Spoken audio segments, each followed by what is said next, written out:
Northeast Radio SD. Steve, you're all I need. I played that just for you. Wow, thanks so much. I'm really not sure what to say. I've never felt so connected to someone yet so distant. But you're also all that I need. Okay. In this moment. So, except for at this very moment, we have a special guest with us.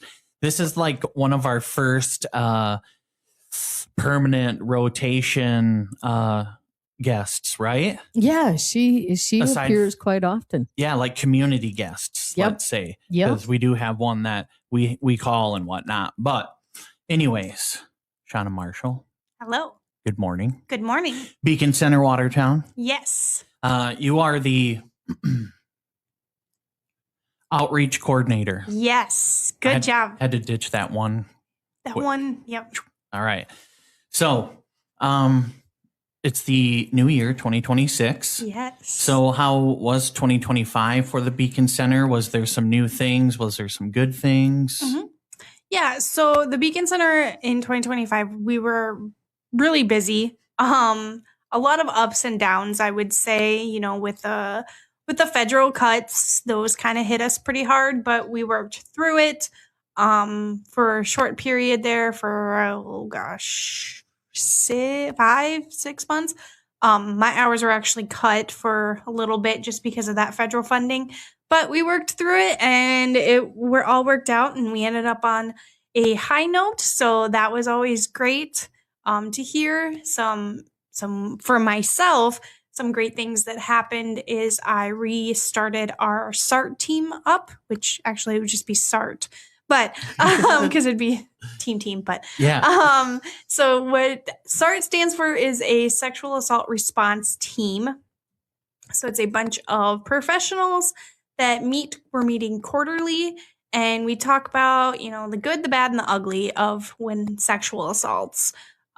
What we did great, what we could improve on, talk about current cases, and then each meeting we have someone train or do a presentation on how they respond to sexual assaults. So this last one we had someone from she works, I think technically for DCI is what she works for, but she covers our SAVIN program, which is our victim notification program. So she came in and did a presentation, and then we had Elena Wellnitz, who is a victim advocate for DCI, talk about other websites that are beneficial to people to look up, court cases or inmate locations and things like that. And we currently have 21 active members, I believe. And they range from healthcare, counseling, CPS, law enforcement, DCI, Homeland Security, National Guard. I feel counseling. I don't know if I said that one already. And then us. So we have quite the group, and it's pretty successful so far. Wow. And so you talk about what each person kind of deals with in their various like industries, sort of, and bring that all to the table, if you will. Yeah. So this next meeting that's coming up, I want to say March. I should know. I'm the one that schedules it, but I'm pretty sure it's March. We're having the two of our ER nurses who are being trained to be what is called a SANE nurse, which is a sexual assault nurse examiner. They're coming in to kind of go over what a SANE exam is, and just so we all kind of understand what that's like, so we can, if we get a victim that comes and talks to us first, we can kind of walk them through what that's going to be like before they go. So yeah, we've talked before a little with the vicarious trauma, and so I've actually thought a lot about that since that last conversation, and I think there's so many different aspects that can happen to people, with children and growing up, and all sorts of different ways it can happen to people. So are there programs now that you're seeing developed with even different within different organizations that kind of help with that more now? Because is it becoming more prevalent that people are dealing with that? Yeah, I mean, vicarious trauma, that is something that, us at the Beacon Center, we get trained on a lot, because we can be victims of that vicarious trauma. But it's just something, we have to, I don't want to say put aside, because we don't. We have people we can talk within, not only people at the Beacon Center do I talk to, like my coworkers, but I know other people at other shelters that have gone through the same thing or are dealing with the same stuff, and I can talk to them about it. So, but it is something that is happening a lot, is, vicarious trauma. Oof, it's a very common thing, yes. Mm-hmm. Yeah, I would think that, there's like CASA and so many different organizations that deal with aspects of complex family situations, drug abuse, all those kinds of things. And so I think I have I know I have a lot of respect for people that deal with those, so thank you again for what you do. But yeah, I'm glad to hear that there's some assistance out there, because I think that could be a whole thing to take on over years and years of doing that. So I'm sure this is something you'd like to do for, I don't know, a long time. Yes. Right? And another good thing about SART is we really try to get everybody on the same page of being victim centered, and teach them how to because what I do as a being victim centered might be slightly different than what law enforcement does, is because they have a certain protocol or job that they have to do, but they have to implement that victim centered approach. So that is kind of where we kind of work together on trying to be on the same page. Mm-hmm. You got a question over there? We were talking off air about how you appear at court. And so for 2025, I'm sure you've been at numerous court dates, and now going into 2026, I was just curious and had asked the purpose of you being at court, and if you could tell our listeners what you do on that aspect, that'd be great. Yeah, so I am in court a lot, at least if once a week, if not more. I know there was one week I was in court about 5 times. So I work great with all of the state's attorneys or clerk of courts. Here in Coddington, I work very closely with Jan Steele at the courthouse, and in the other counties that we serve, their clerk of courts will send me the court dockets every month or every time there's court. And if there's a domestic on there, I do show up. Whether the victim has seeked out our services or not, because sometimes just having that face in court, and if they see us, if they realize who we are, maybe that can help them be like, oh, there are people here to help. So that's what we do. There's been many times where, a victim may have seeked out our services at one time, but hasn't been back, which is totally fine. And I show up in court, and it's just that relief on their shoulder, oh, there is somebody here. We have a couple cases that I'm following that, the victim doesn't want to go to court to listen to it, but they still want to be updated. So I can give them a call and update them on the case of, so court was today, this is what happened, next court's this, things like that, just so they stay informed.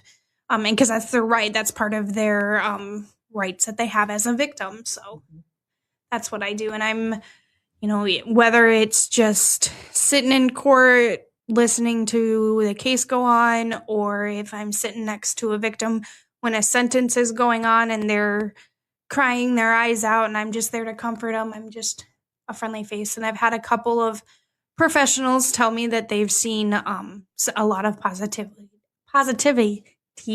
of me being just in court. So that's great. That lets the victim know that someone's got their back. Yeah, and is there to help them out. And then as far as resources for 2026, the Beacon Center works strictly off of donations. And so what do you guys need? What are you looking for? So We are I'm guessing putting this out on Facebook today. We are good on closed donations. Not saying that we won't accept them, but if you could just please limit it to 2 garbage bags per donation, that would be great. We have such a great community that we are overwhelmed with clothes at the moment. Food, same thing. We're really good on food. Some things that we do need is, those cleaning supplies, toothpaste, toothbrush, shampoo, conditioner, things like that, toilet paper, paper towels. We would always take that as well. Okay. So let's say I'm a victim of domestic violence, and I need some help, and I don't know where to go. Can I contact you through Facebook? Message you through Facebook, or how does one get a hold of you when they're not quite sure how to go about it? Mm-hmm. I mean, you can most definitely contact us through Facebook. I do just want to let you know that through our Facebook, we do not monitor that 24/7. So we might not respond right away, or, because we just don't monitor that 24/7. The best way is to just give us a call. We have someone available to speak 24/7. We can talk you through it, whether you're, needing somewhere to go, or if you're just wanting to talk to someone about the process, see what your next steps are. We're always there to listen. Let's say I'm not able to call. Let's say that my abuser is by my shoulder all the time.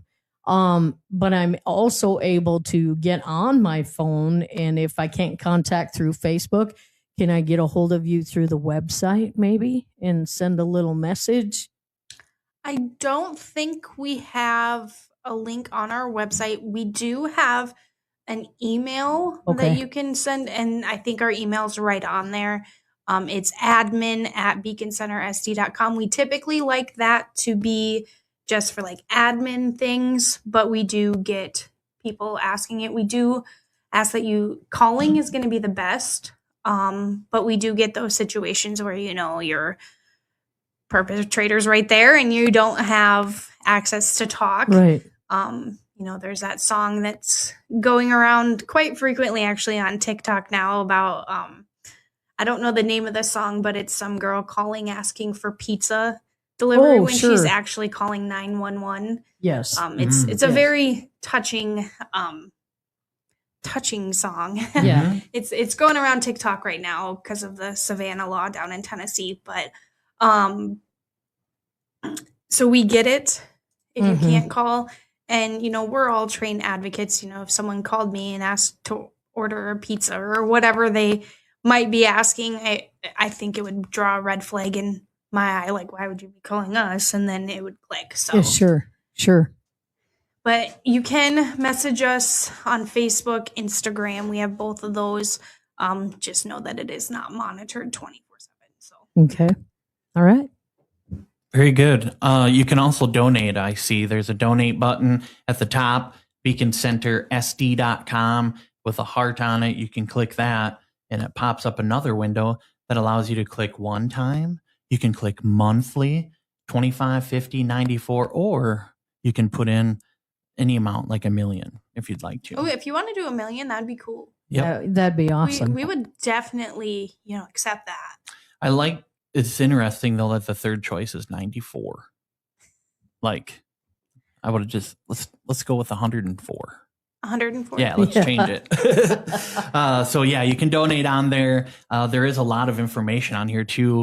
For people to check out on there. And like Doreen says, if somebody's peeking around the corner, you can always click the quick escape and pops you right to Google. Right. It does, yes. So. And you also house people.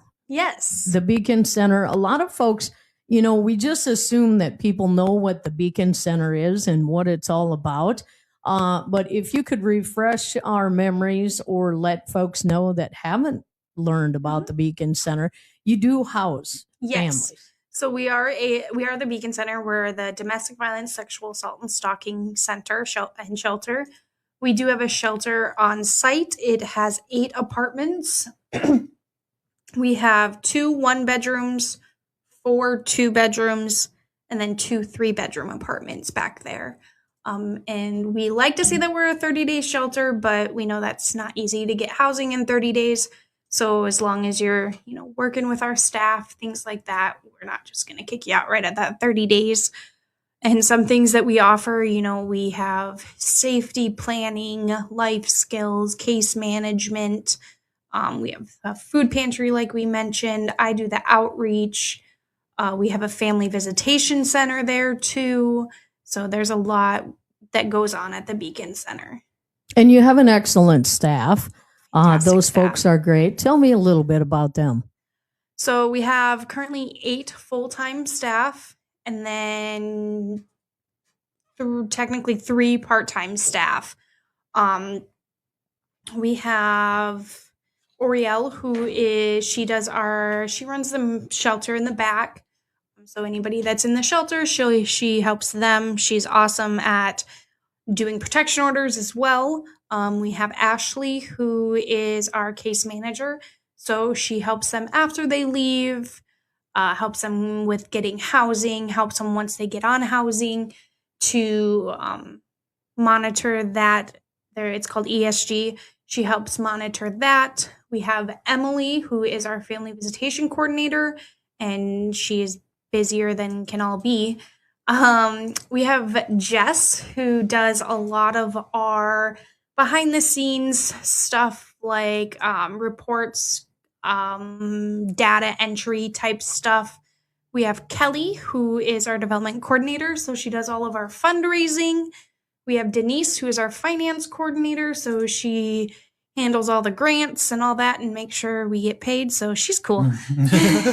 And then we have Donna, who is our executive director, who she is fantastic. So she's the one applying for the grants, making sure, the lights stay on, making sure everything runs smoothly, things like that. And I think that was all of them. I think I named them. And then yourself. Oh, and then myself. Yeah, the outreach coordinator. And then our 2, 3 part-time. We have Haley, who is our every other weekend. She's our on-call. And then we have Cassie, who is our visitation monitor specialist. So she helps out in the visitation. And she also does some on-call hours.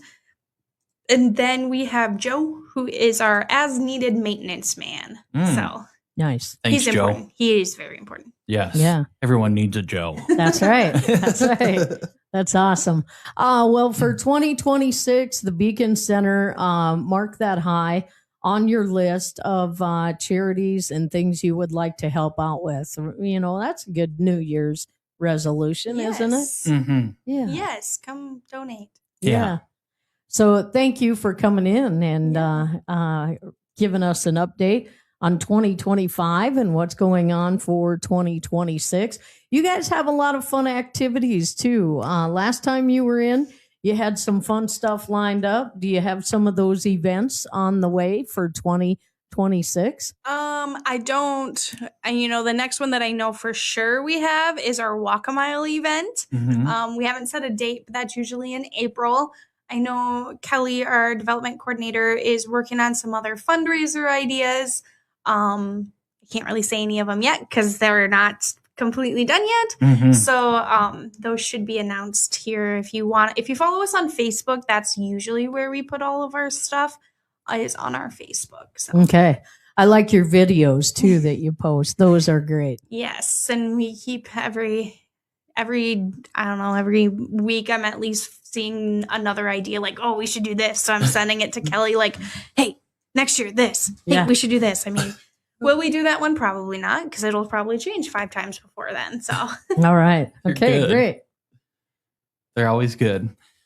Well, I guess we'll see you next month, and then we'll know more. Maybe we'll have a little more of what you just teased. If not, you can tease a little more, and we'll just keep teasing them until we actually know. Yes. So, yes. Okay.